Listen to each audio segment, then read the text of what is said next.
Shalom, shalom, bien-aimés dans le Seigneur, de partout où vous me suivez. Que le Seigneur vous bénisse abondamment. Je prie que le Saint-Esprit nous ouvre le cœur, la sagesse qu'il faut pour capter cette parole en ces instants. C'est l'apôtre Ephraim Kis-Lévi, serviteur de Dieu, pasteur de l'église Sion, ma montagne sainte, à Kinshasa, en RDC. Avant de commencer, je vous encourage vraiment à vous abonner à cette chaîne YouTube pour recevoir des notifications à tout moment que cela sera prêt. Voilà. Que Dieu nous bénisse abondamment. Je voudrais partager avec nous pendant quelques minutes, chaque fois, dans cette série sur les 10 commandements.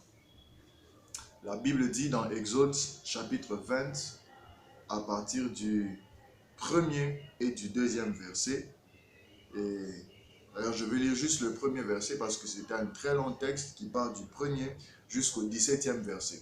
Alors, à cause du temps, nous allons lire juste le premier passage et nous allons lire les textes selon que nous avançons dans notre étude de ce texte de Exode chapitre 20. Donc, je vais lire juste le premier verset et puis nous allons commencer ce chapitre sur les 10 commandements. Alors Dieu prononça toutes ces paroles. Je suis l'Éternel ton Dieu qui t'ai fait sortir d'Égypte, du pays où tu étais esclave.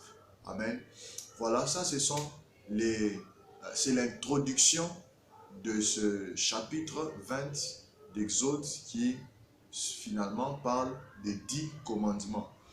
Nous savons que Israël est sorti d'Égypte, où ils étaient esclaves pendant 4 siècles, selon la parole de Dieu. C'est un peuple qui est resté sous le pouvoir de l'Égypte. Ils ont connu Abraham, ils ont connu Isaac, ils avaient un Dieu, ils savaient que c'était leurs ancêtres et tout. Mais après 4 siècles, ils se sont finalement adaptés, habitués sous la souffrance de l'Égypte, à vivre l'Égypte. C'est des gens qui ont vécu en Égypte et des gens qui étaient soumis aux lois de l'Égypte. Mais puisque la promesse de Dieu disait que c'était 4 siècles, après 4 siècles, le Seigneur est venu, il est intervenu, comme nous le voyons dans Exode chapitre 3, pour les libérer de cet esclavage. Maintenant que ce peuple de Dieu sort d'esclavage, Dieu juge bon. Dieu trouve nécessaire que ce peuple ait une nouvelle ligne de conduite, que ce peuple soit sous une nouvelle loi à laquelle il obéit. Et donc, il appelle Moïse sur la montagne pour lui donner ce que nous avons appelé le décalogue, pour dire les 10 commandements. Et ces 10 commandements constituent la loi fondamentale par laquelle les enfants d'Israël devaient marcher, la loi fondamentale qui régissait la vie du peuple de Dieu. Et le Seigneur vraiment nous a mis à cœur de partager dans la mesure du possible sur cette loi qui a été faite des 10 commandements. Et donc, allons-y aujourd'hui en introduisant. Je veux que nous abordions certains aspects, juste d'abord pour l'introduction aujourd'hui, et dans les prochaines vidéos, nous allons décortiquer tous les 10 commandements, et voilà.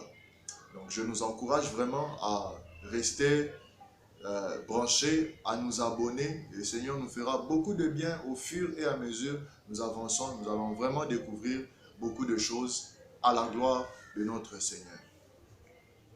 Alors, le premier verset annonce l'histoire, ce qui se prépare, annonce le sujet de tout ce qui viendra après. Et beaucoup de temps, pendant longtemps en Égypte, le pharaon a parlé à Israël.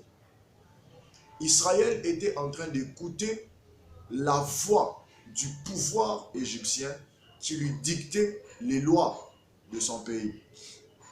Et maintenant que ce peuple, qui n'est pas le peuple d'Égypte, ce peuple qui n'est pas le peuple de Pharaon, sort de l'emprise du Pharaon, sort du pouvoir de Pharaon, il doit maintenant être sous un nouveau régime. Et je voudrais m'arrêter là quelques instants. Bien-aimés dans le Seigneur, la Bible dit que Dieu nous a rachetés au pouvoir de Satan pour nous faire rentrer dans le royaume de la lumière, dans son royaume des lumières, le royaume de son Fils Jésus-Christ. Nous sommes de ceux qui ont subi un temps d'esclavage sous le diable. Le pouvoir et la puissance de Satan maintient les gens captifs. Et Jésus dit, l'Esprit du Seigneur est sur moi car il m'a oint pour annoncer une bonne nouvelle, la bonne nouvelle aux pauvres, et puis finalement pour apporter la libération des captifs. Apporter la libération des captifs, ceux qui sont sous un pouvoir, ceux qui sont emprisonnés sous un pouvoir tyrannique, sous un pouvoir qui s'impose sur eux, sous un pouvoir qui les maltraite et qui les fait souffrir. Bien-aimés dans le Seigneur, Dieu a remarqué qu'il y avait un peuple qui était en train de souffrir en Égypte injustement. Dieu a remarqué qu'il y avait un peuple qui était en train de croupir sous les exigences d'un pouvoir tyrannique en Égypte. Dieu s'est rendu compte qu'il y avait un peuple qui devait lui appartenir et ce peuple était en train de souffrir sous les oppressions du pouvoir de Pharaon en Égypte. Ils étaient emprisonnés dans un système d'esclavage en Égypte.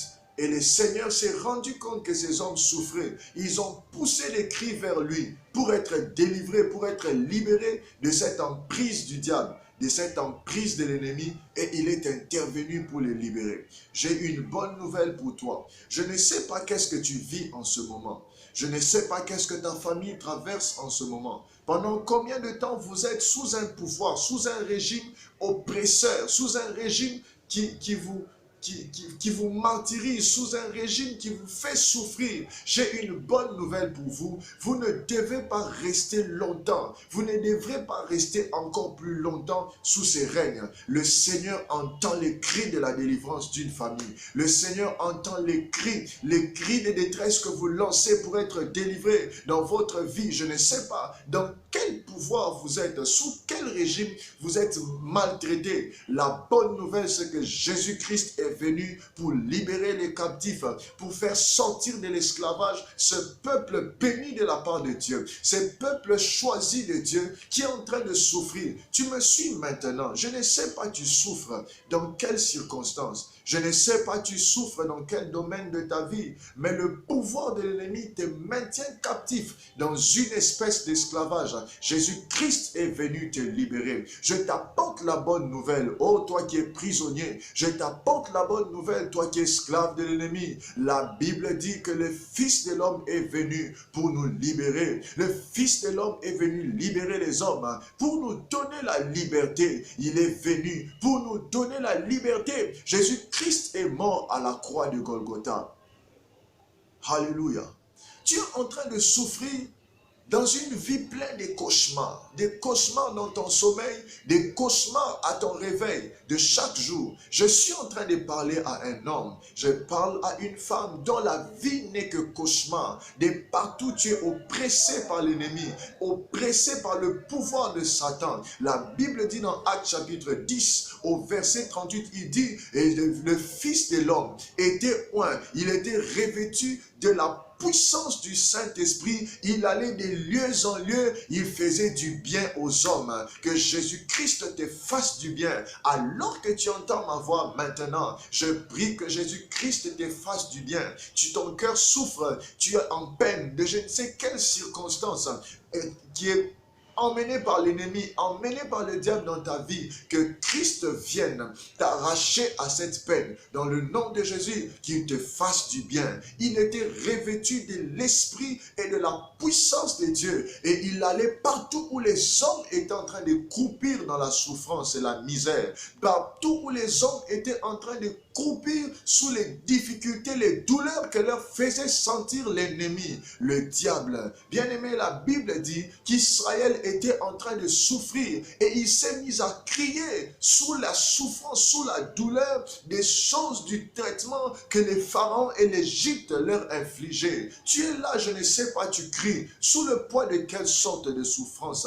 La bonne nouvelle que j'ai pour toi, c'est que Jésus-Christ est venu. Il allait des lieux en lieu. Et aujourd'hui encore, il va des lieux en lieu, faisant du bien à ceux qui étaient sous l'empire du diable, à ceux qui étaient sous l'empire d'un pouvoir méchant. Je déclare au nom de Jésus votre délivrance maintenant. Je confesse ta délivrance, bien-aimé dans le Seigneur. Jésus-Christ vient vers toi aussi. S'il allait des lieux en lieu, s'il va des lieux en lieu, il arrive à ton adresse maintenant alors que tu me suis. Sois libéré de ta captivité. Sois libéré de l'emprise du diable. Quel est l'aspect de ta vie? Tes finances sont coincées sous l'empire du diable. Jésus-Christ est venu. Trop, c'est assez. Lève-toi où tu te trouves, dis c'est assez. Lève-toi où tu te trouves, dis trop, c'est trop. Jésus-Christ me libère. Et la Bible dit, si le Fils de l'homme vous a franchi, vous serez réellement libre.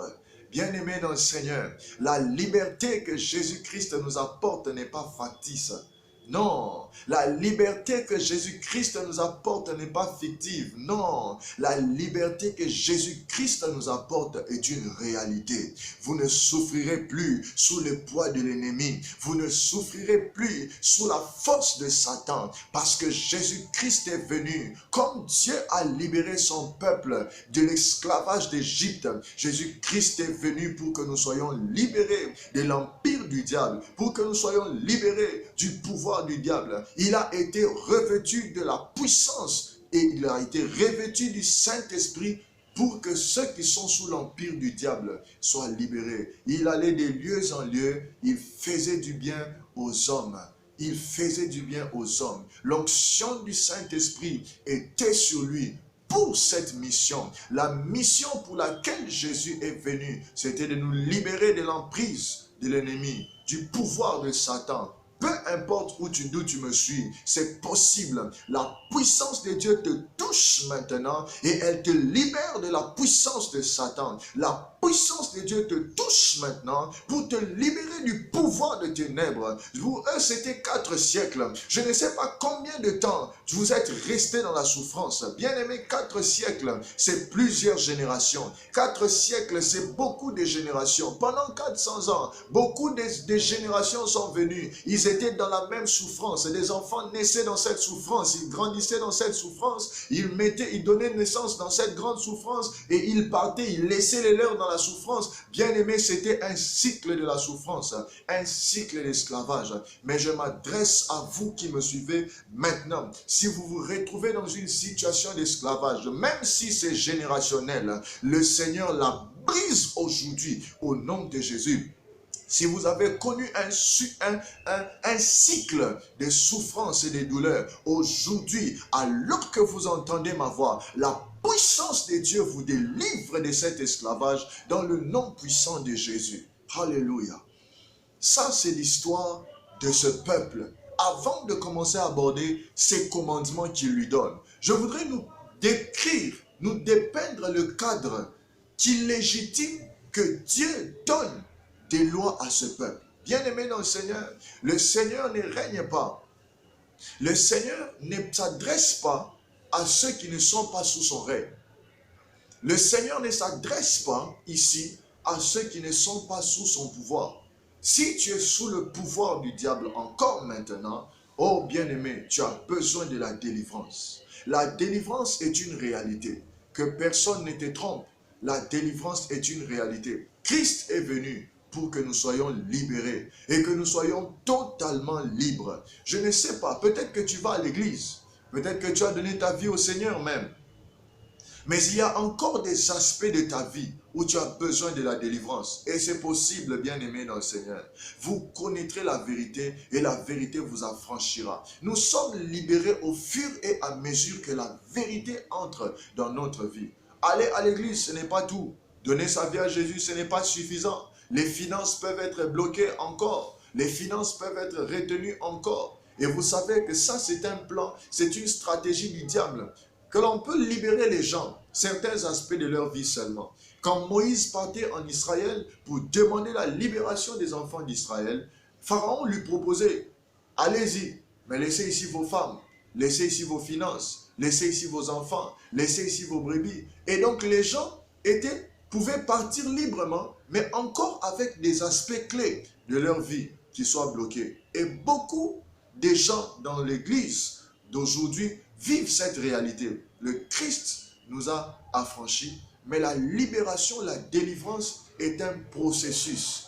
Et le processus de la délivrance a comme clé principale la vérité. Vous connaîtrez la vérité et la vérité vous affranchira. Et Jésus-Christ dit qu'il est le chemin, il est la vérité. Alléluia. Il est la vie. Jésus-Christ est la vérité. Et si Jésus-Christ est la vérité, ça veut dire plus vous connaissez Jésus, plus vous êtes libérés. Plus vous connaissez Jésus, plus vous êtes libérés. Je bénis le Seigneur parce que vous avez le privilège de connaître ce Jésus encore. Nous avons le privilège de le connaître jour après jour. Et donc, jour après jour, notre délivrance est parfaite. Le Christ parfait l'œuvre de notre délivrance et de notre libération jour après jour. Je ne sais pas quel est l'aspect de ta vie qui est resté encore en arrière. Quel est l'aspect de ta vie qui est resté encore paralysé sous le pouvoir du diable. Aujourd'hui, cet aspect est libéré dans le nom de Jésus. Aujourd'hui, je proclame la libération. Les finances sont en esclaves. Les finances sont en esclavage. Les finances sont encore esclaves de Satan. Aujourd'hui, sont encore bloquées, maintenues par le diable. C'est peut-être la maternité. Quel est le problème? Quel est le domaine de notre vie qui est encore sous l'empire du diable? Jésus-Christ allait de lieu en lieu en tant que la vérité pour libérer ceux qui étaient sous le pouvoir du diable. Recevez votre libération aujourd'hui. Que les domaines de votre vie qui sont encore esclaves en Égypte soient délivrés, soient libérés aujourd'hui dans le nom de Jésus. Amen.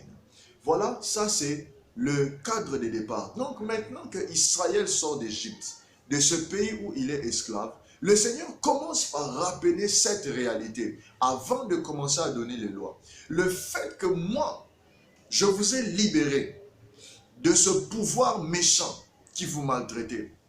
Le fait que je vous ai arraché au pouvoir de Satan, le fait que je vous ai arraché au pouvoir de Pharaon, dans ce cas d'espèce, maintenant vous n'êtes plus le peuple de Pharaon.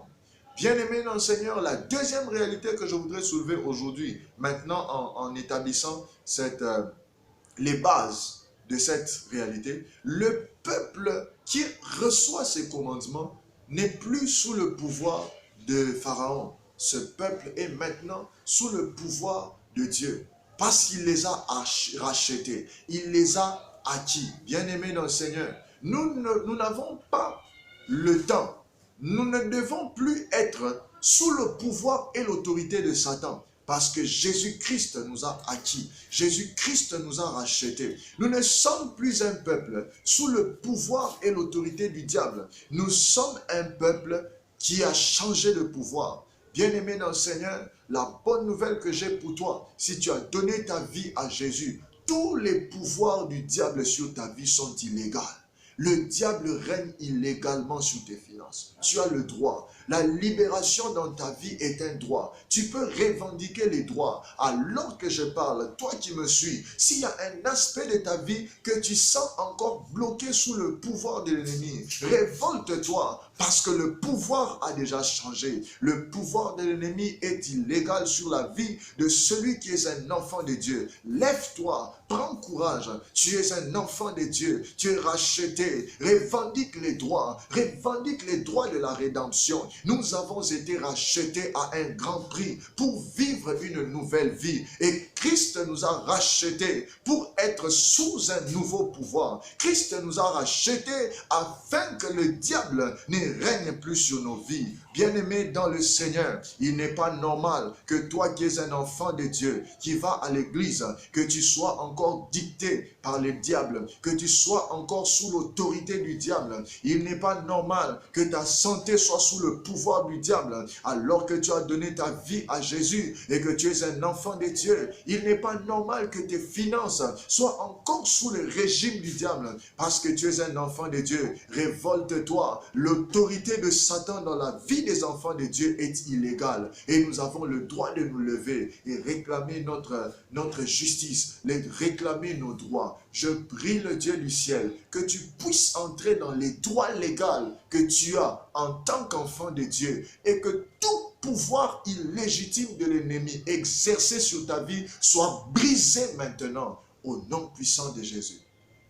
Voilà, Dieu dit à Israël, c'est moi l'Éternel qui vous ai libéré de l'esclavage. Désormais, vous n'êtes plus le peuple d'Égypte. Désormais, vous n'êtes plus les gouvernés du Pharaon. Maintenant, vous êtes libres du pouvoir de Pharaon. Les lois des pharaons ne peuvent plus s'imposer à vous. Voilà le contexte dans lequel viennent les 10 commandements. Les commandements que Dieu donne à son peuple sont une abrogation des lois qu'il subissait de l'ancien pouvoir. Quand une nouvelle loi vient, elle abroge les dispositions antérieures. Quelles sont les dispositions que vous êtes encore en train de subir maintenant de la part du diable? La bonne nouvelle, c'est que Dieu a abrogé les lois de l'ennemi dans votre vie. Dieu abroge les lois de l'ennemi qui pèsent sur votre famille, qui pèsent sur des aspects de vos vies. La loi qui pesait sur vous est une loi illégale, est une loi illégitime. C'est une loi expirée, c'est une loi qui a expiré. Le diable ne règne plus sur vous. Son pouvoir a expiré. Ces lois ont expiré dans votre vie.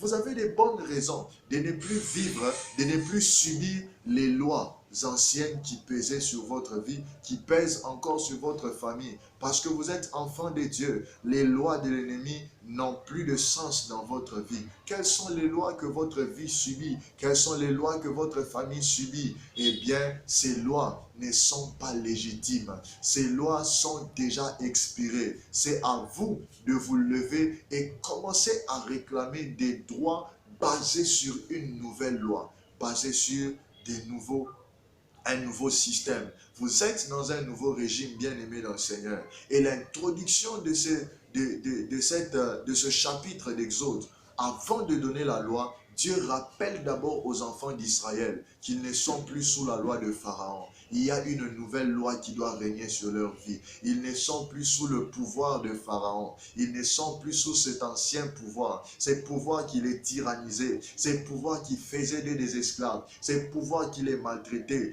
n'est plus le pouvoir d'actualité sur leur vie. Bien-aimés dans le Seigneur, la bonne nouvelle que je t'annonce ce matin, la bonne nouvelle que je t'annonce ce midi ou ce soir, dépendant de l'heure où tu me suis, tu n'es plus sous le pouvoir qui t'est maltraité. Tu n'es plus sous l'empire du diable. Le Christ est déjà venu. Le secours est déjà venu. Avant d'aller plus loin, je voudrais nous inviter, nous tous, pendant que tu me suis, tu réalises que tu n'as jamais donné ta vie à Jésus. Les 10 commandements ne te concernent pas. La loi de Dieu ne te concerne pas. Tu es encore sous le pouvoir de Satan. Tu es encore un gouverné de Satan. Tu es encore une brebis, un membre du peuple de Satan. Et sa loi s'applique légalement et légitimement sur sa vie.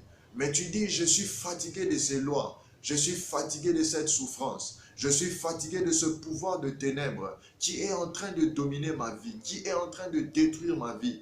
Bien-aimé dans le Seigneur, la seule voie, l'issue, c'est connaître la vérité. Et la vérité, c'est Jésus-Christ.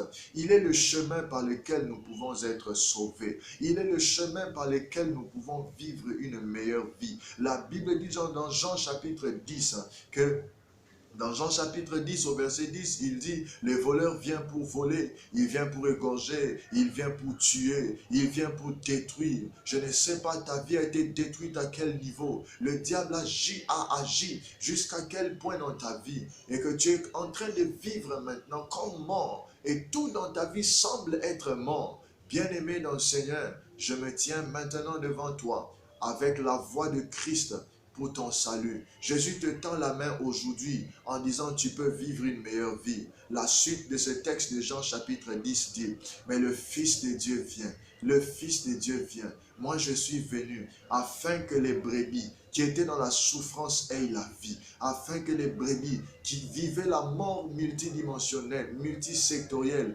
aient la vie. Et qu'elles aient la vie dans l'abondance. Je viens maintenant, je t'invite bien-aimé. Tu es là, tu me suis. Tu n'as jamais donné ta vie à Jésus. Tu es là, tu me suis. Tu n'as jamais décidé que Christ soit le nouveau pouvoir qui dirige ta vie, le nouveau pouvoir qui domine ta vie. Voilà l'occasion qui t'est donnée. Voilà l'occasion qui t'est donnée. Décide dans ton cœur de devenir enfant de Dieu. Et accompagne, suis-moi dans cette prière. Je veux t'accompagner dans cette prière. La prière que je veux faire avec toi maintenant est une décision que tu prends dans ton cœur de devenir enfant de Dieu. Bien-aimés dans le Seigneur, les enfants de Dieu ne sont pas sous l'emprise du diable. Les enfants de Dieu ne sont pas sous le pouvoir, sous la puissance de l'ennemi. Les enfants de Dieu ne subissent pas les lois du diable. Les enfants de Dieu sont libérés de toute influence et de tout pouvoir, de toute autorité satanique.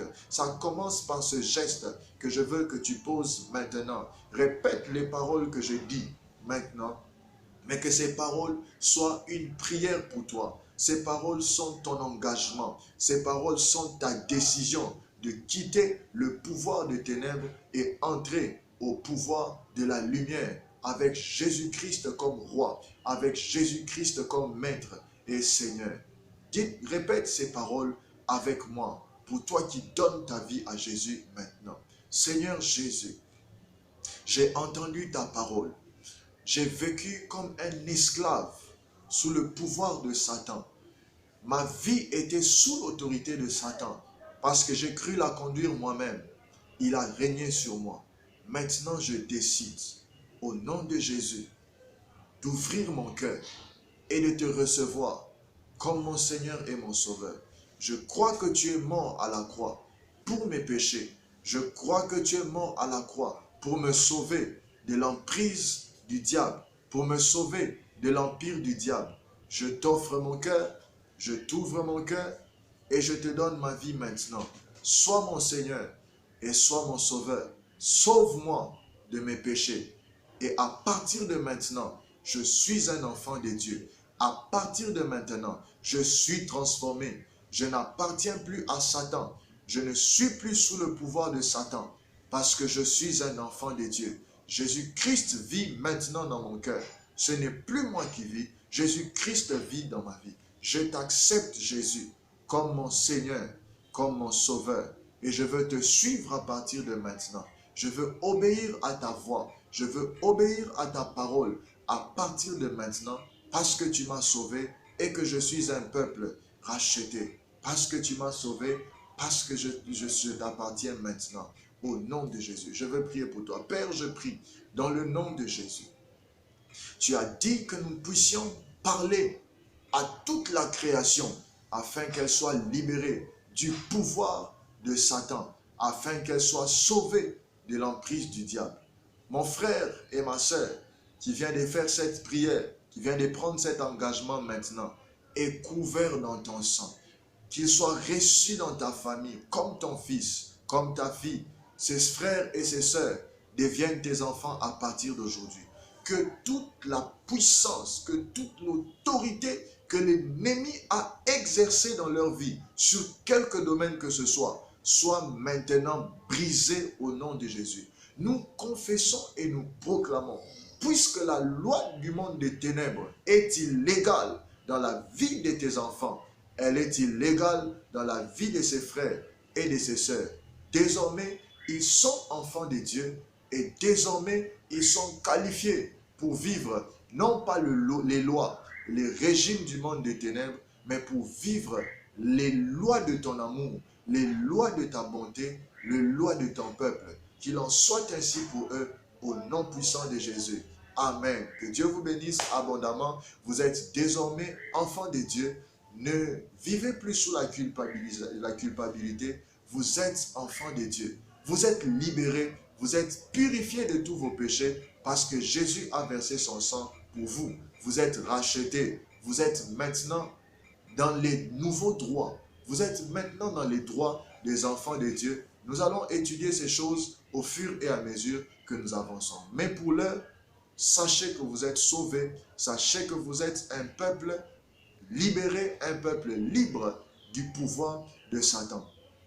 Je rappelle que nous sommes l'apôtre Ephraim Chislevi. Nous sommes à Kinshasa en RDC. Nous dirigeons par la grâce du Seigneur l'église Sion, ma montagne sainte. Si vous êtes à Kinshasa, nous sommes dans la commune de Ngaliema. Vous pouvez nous rejoindre sur l'avenue Gabeno numéro 66. Que Dieu vous bénisse abondamment. Vous avez besoin de prière. Voici nos numéros de contact, nos numéros de téléphone par lesquels vous pouvez nous contacter sur WhatsApp et sur les autres réseaux sociaux. Voici nos contacts. Si vous êtes à l'extérieur du pays, c'est le plus 243 81 38 34 201. Plus 243 81 38 34 201.